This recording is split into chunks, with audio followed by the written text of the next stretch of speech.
अस्सलाम वालेकुम स्टूडेंट्स। इससे पहले हम सारा का सारा स्पर्मेटोजेनेसिस को विद नोट समझ चुके हैं, स्पर्मियोजेनेसिस को, रेगुलेशन को और important exam point of view से क्या क्या क्वेश्चन हो सकते हैं हम सब डिस्कस कर चुके हैं। Now we will discuss from the book, because students को बुक से थोड़ा प्रॉब्लम होता है कि बुक की वर्डिंग जो है वो थोड़ी मुश्किल होती है एम्ब्रियो की, so it is not that much difficult. अगर आप मतलब थोड़ा अच्छे से समझोगे तो कोई मुश्किल बात नहीं है, ठीक है।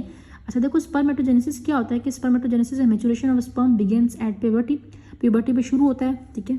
तो मैं यहाँ पर पहले ही इंपॉर्टेंट पॉइंट्स को हाईलाइट कर चुकी हूँ, ठीक है। प्यूबर्टी में शुरू हो रहा है। अब यहाँ पर होता है क्या है कि इसमें क्या होता है, बहुत सारे इवेंट्स होते हैं जिसमें स्पर्मेटोगोनिया बन जाता है, स्पर्मेटोजोआ हमने डिस्कस किया, स्पर्मेटोगोनिया ट्रांसपोर्ट होगा स्पर्मेटोजोआ के अंदर। लेकिन होता क्या है कि at birth germ cell in male infant can be recognised as the sex cord, the testis as large. जैसे हमने बात की थी कि हमारे पास क्या होता है, एक कोड बनता है, ठीक है, कोड बनता है टेस्टिस के अंदर। फिर हमारे पास क्या होता है, एज लार्ज पेल सेल्स। फिर देखिए, एक course of testis as large pale cells surrounded by supporting cells. Supporting cells यहाँ पर हमारे पास क्या होते हैं, कुछ पेल सेल्स होते हैं, कुछ सर्टोली सेल्स या सपोर्टिंग सेल्स होते हैं। कहता है कि supporting cell which are drive from the surrounding epithelium of testis, लाजमी से बताए टेस्टिस की ही बनेगा, क्योंकि टेस्टिस के अंदर सारा प्रोसेस होता है, टेस्टिस के अंदर बनेगा। जैसे कि in the same manner as a follicular cells हमने डिस्कस किया था कि फीमेल के अंदर क्या होता है कि जो हमारे पास ओवरियन सरफेस होती है वहाँ से क्या बनते हैं, फ्लैट एपिथेलियल सेल्स बनते हैं, जिसे हम कहते थे follicular cells. In the same way male के अंदर क्या होता है कि टेस्टिस के जो एपिथेलियम होता है वहाँ से क्या बनते हैं, ये सार्टोली सेल्स या सपोर्टिंग सेल्स बनते हैं। फिर कहता है कि जैसे ही प्यूबर्टी स्टार्ट होती है तो जो सेक्स कोड होता है ना, इसके अंदर क्या होता है, बहुत बड़ा ल्यूमेन आता है। जब ये ल्यूमेन आता है तो हम इसे कहते हैं सेमिनिफेरस ट्यूब्यूल को। देखो ये ल्यूमेन आ गया ना, इसका ल्यूमेन जब आ जाएगा तो इसे हम क्या कहते हैं, सेमिनिफेरस ट्यूब्यूल कहते हैं। फिर हमारे पास ये क्या कह रहा है, देन ये कहता है कि हमारे पास क्या है, at the same time primordial germ cell give rise to spermatogonial stem cells. हमने डिस्कस किया था, क्या डिस्कस किया था, अगर तो मुश्किल नहीं हो रही हो तो प्राइमोर्डियल जर्म सेल डिफरेंशिएट हुआ स्पर्मेटोगोनियल स्टेम सेल के अंदर, ठीक है। देन कह रहा है कि and their production makes the initiation of spermatogenesis. Type A cell undergo a limited number of mitotic division to form clones of cells, बहुत सारे सेल बनाएंगे, लास्ट डिवीजन होगी ना, that will be called as the type B spermatogonia, वो हम discuss किया, number of division के बाद बनता है। फिर क्या कहता है कि which then divide into form primary spermatocyte. हाँ भाई, इसकी भी माइटोसिस ही होगी तभी तो बनाएगा प्राइमरी स्पर्मेटोसाइट। चलो देख लेते हैं आगे। फिर कहता है कि हाँ भाई प्राइमरी स्पर्मेटोसाइट बन गया। कहता है कि ये जो है ना मियोसिस 1 को स्टार्ट करेगा, लेकिन प्रोफेज 1 के अंदर 22 दिन तक रहेगा, और जैसे ही 22 दिन गुजरेंगे फटाफट से मियोसिस 1 को कंप्लीट करेगा और क्या बना देगा, सेकेंडरी स्पर्मेटोसाइट को बना देगा मियोसिस 1 की कंप्लीशन के बाद, ठीक है।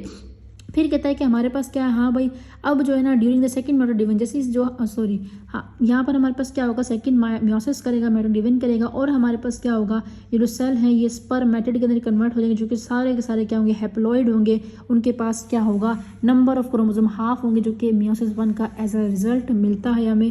कि throughout this series of events from the type A cell leave stem cell population to formation of spermatids, यानी कि जहाँ पर वो था टाइप ए वहाँ से निकल आएगा, ठीक है। तो साइटोकाइनेसिस भाई इनकम्प्लीट होती है। इसी वजह से क्या होता है कि जो हमारे पास साइटोप्लाज्मिक ब्रिजेस के थ्रू आपस में जुड़े हुए थे, देखो मैंने पहले ही समझा चुकी हूँ कि साइटोकाइनेसिस होती है तो सेल अलग हो जाता है, नहीं होती तो इसकी वजह से क्या होता है कि सेल हाफ साइटोकाइनेसिस करते हैं, थोड़ी सी रह जाती है, इसकी वजह से इनकम्प्लीट कह रहा है ऑथर। कहते हैं साइटोकाइनेसिस इनकम्प्लीट होती है, तो इस वजह से हमारे पास फिर क्या होता है, कहता है इसी के अलावा हमारे पास क्या है, the progeny of a single type A spermatogonia, उससे क्या बनते हैं, form a clone of germ cells that maintain contact through out differentiation. हालांकि बहुत कुछ बहुत कुछ रहे हैं, लेकिन जुड़े हुए हैं आपस में, इनकी यकजहती बहुत ज़्यादा है। कहता है कि furthermore spermatogonia and spermatids remain embedded in the deep recesses of Sertoli cells, वहीं पर रह जाते हैं साइटोली सेल्स के साथ। कहता है कि फिर हमारे पास साइटोली सेल्स होते हैं वो सपोर्ट करते हैं जितना भी काम है। यू हैव टू रिमेंबर कि सार्टोली सेल्स ऐसे सपोर्ट, न्यूट्रिशन देनी लाजमी सी बात है, सेल्स हैं, सेल को कुछ ना कुछ तो चाहिए होगा, ऑक्सीजन हर चीज़ चाहिए, एवरीथिंग कौन प्रोवाइड करेगा, जो न्यूट्रिशन वगैरह वो कौन प्रोवाइड करेगा, सार्टोली सेल प्रोवाइड करेंगे। एंड कहता है कि हमारे पास फिर क्या बन जाता है, एक मेच्योर स्पर्मेटोजोआ बन जाए, तक ये सार्टोली सेल की ड्यूटी होती है कि हाँ भाई जब बच्चा यहाँ मतलब ये जो चीज़ है यहाँ से लेकर यहाँ तक बनेगी तब मेरा काम मुकम्मल होगा, तब तक मुझे इनकी खिदमत करनी है। कहता है स्पर्मेटोजेनेसिस क्या होता है, स्पर्मेटोजेनेसिस जो रेगुलेट कैसे होता है, वो ल्यूटिनाइजिंग हार्मोन के थ्रू होता है, पिट्यूटरी ग्लैंड रिलीज करता है। ये हमारे पास क्या करेगा, रिसेप्टर से बाइंड करेगा, स्टिमुलेट करेगा टेस्टोस्टेरोन के प्रोडक्शन को, और हमारे पास क्या होगा, वो जाएगा कहाँ पर, बाइंड करेगा सर्टोली सेल को, ताकि स्पर्मेटोजेनेसिस को प्रोमोट कर सके, ठीक है। तो ये यहाँ पर हम डिस्कस कर चुके हैं कि पिट्यूटरी ग्लैंड से ल्यूटिनाइजिंग हार्मोन एक्ट करता है, टेस्टोस्टेरोन रिलीज कर देता है। तो टेस्टोस्टेरोन क्या करेगा, एक्ट करेगा हमारे सार्टोली सेल्स पर, एंड यहाँ पर हमारे पास क्या होता है, ये इन्हें भी इन्फ्लुएंस करेगा अंदर जाकर, ठीक है। और इसके अलावा एंड्रोजन बाइंडिंग प्रोटीन वो देख लेते हैं। तो इसके अलावा हमारे पास क्या होता है कि फॉलिकल स्टिमुलेटिंग हार्मोन जो होते हैं ना, वो भी इंसेंशियल होता है। वो सार्टोली सेल को बोलता है कि तुम क्या करो भाई, तुम इंट्रासेलुलर एंड्रोजन रिसेप्टर प्रोटीन बना दो। जब वो बनाएगा तो उसका फायदा ये कि जो वहाँ पर टेस्टोस्टेरोन की लिपोफिलिक नेचर है वो कम हो जाएगी, ठीक है। यहाँ तक हमने डिस्कस किया। एंड देन हमने क्या डिस्कस किया था, स्पर्मियोजेनेसिस का प्रोसेस देखा था। स्पर्मियोजेनेसिस पहले देख लेते हैं, फिर बुक से वो डायग्राम को समझते हैं। स्पर्मियोजेनेसिस में क्या क्या होता है भाई, स्पर्मेटिक ट्रांसफॉर्म स्पर्मेटोजोआ के अंदर चेंजेस क्या क्या होते हैं पहले डिस्कस कर चुके हैं। एक्रोजोम बन जाएगा, और एक्रोजोम का काम क्या है वो हम सारा यहाँ पर देख चुके हैं कि एंजाइम होते हैं, पेनिट्रेशन में हेल्प आउट करता है। इसके अलावा कंडेंसेशन ऑफ न्यूक्लियस होती है। न्यूक्लियस को लाजमी सी बात है कंडेंस होगा तभी तो आगे इसकी डेवलपमेंट हो चुकी है, जो हम देख चुके थे कंडेंसेशन के अंदर। नेक बन जाएगी, यहाँ पर मिडल पीस बन जाएगा, टेल बन जाएगी, ठीक हो गया। फिर हमारे पास क्या होता है, न्यूक्लियस की साइटोप्लाज्म होता है वो शेड हो जाता है एज अ रेजिडुअल बॉडी, बाहर की बॉडी बन जाती है। कौन फैगोसाइटोस कर लेगा, हमारा सार्टोली सेल क्या करेगा, इस चीज़ को फैगोसाइटोस कर लेगा। फिर कहता है कि हमारे पास क्या था, हाँ भाई 74 डेज में चुका है, हाँ भाई 3 मिलियन पर डे बन रहा है, ये बात हो गई थी हमारी।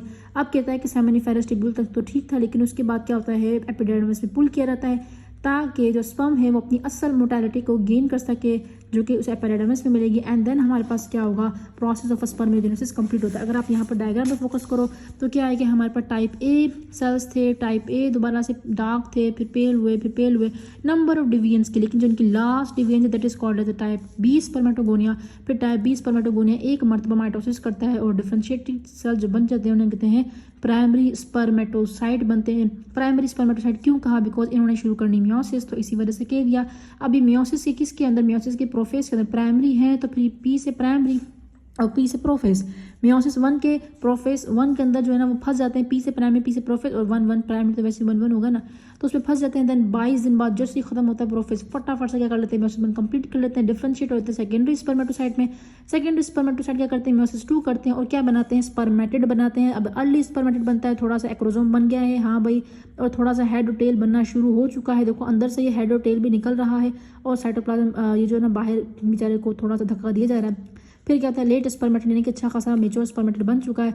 अब ये हमारे पास क्या होगा, इसने देखो साइटोप्लाज्म को कैसे बाहर धक्का दे दिया। अभी तक साइटोप्लाज्म आप इसमें जुड़े हुए हैं ब्रिजेस के थ्रू, इनकम्प्लीट साइटोकाइनेसिस का रिजल्ट है। फिर हमारे पास क्या होता है, यहाँ पर जो सारे के सारे रेजिडुअल, ये सारे के सारे जो साइटोप्लाज्म है इन्हें कट आउट कर दे रहता है। कट हो गए तो क्या बन गया, रेजिडुअल बॉडी बन गया। अब रेजिडुअल बॉडी को कौन खा लेगा, हमारे beautiful supporting cell that is एस मतलब सस्टेंटिकुलर सेल्स या फिर Sertoli cells, supporting cells. And हमारे पास क्या हुआ, पूरा का पूरा जो स्पर्म है वो मेच्योर हो चुका है, स्पर्मेटोजोआ या मेच्योर स्पर्म। अब ये मेच्योर स्पर्म क्या होगा, सार्टोली सेल जो है ना, सॉरी जो सेमिनिफेरस टिब्यूल है वो कॉन्ट्रैक्ट करेंगी और इसे कहाँ भेजेंगी, एपिडर्मिस में। एपिडर्मिस में फुल मोटाइल हो जाएगा एंड जो है मुकम्मल मोटाइल स्पर्म, मेच्योर स्पर्म की प्रोडक्शन हो जाती है। इसी तरह से हमारे पास यहाँ पर भी ये वही बात कर रहा है कि हाँ भाई इस टाइप बी जो है ना माइटोसिस ही होगी तभी प्राइमरी बनेगा। याद रखिएगा जब प्राइमरी की फर्स्ट मेयोटिक डिवीजन होगी तब सेकेंडरी बनता है, प्राइमरी को यहाँ मत इससे थोड़ा सा कंफ्यूज नहीं कीजिएगा। सेकेंडरी तब बनेगा जब मियोसिस 1 होगी, जब सेकेंडरी की मियोसिस 2 होगी तो क्या बनेगा, तो सेकेंडरी नहीं स्पर्मेटिड बनेगा। तो ये बात याद रखिएगा। स्पर्मियोजेनेसिस में क्या होता है, देखो एक्रोजोम जो है ना बनना शुरू हो रहा है यहाँ पर, ठीक है। अब एक्रोजोम बनना शुरू हो गया, न्यूक्लियस भी कंडेंस होना शुरू हो चुका है। अब एक्रोजोम मुकम्मल तौर पर बन चुका है। इसके अलावा हमारे पास क्या है, हेड टेल बनना शुरू हो चुकी है। और जब हमारे पास जो है ना मिडल पीस बन गया, नेक बन गया, टेल बन गया, अब बेचारे साइटोप्लाज्म को थोड़ा सा धक्का दिया जा रहा है साइडों पर। अब क्या होता है, जो साइटोप्लाज्म होता है मुकम्मल तौर पर निकल जाता है बाहर एज ए रेजिडुअल बॉडी और एक मेच्योर जो है स्पर्म की प्रोडक्शन हो जाती है, ठीक है। तो ये हमारे पास सारा प्रोसेस था। अब अगर आपको कोई टॉपिक ऐसा है एब्रियो के अंदर जो you want to discuss, meiosis को या माइटोसिस को या फिर जो है फर्दर जो टॉपिक्स है, you can comment me in the comment section. अगर हो सका तो मैं इंशाल्लाह बनाऊंगी। बाकी आपके रिक्वेस्ट थी कि टॉपिक्स को डिस्कस किया तो मैंने इस पर वीडियो बनाई है।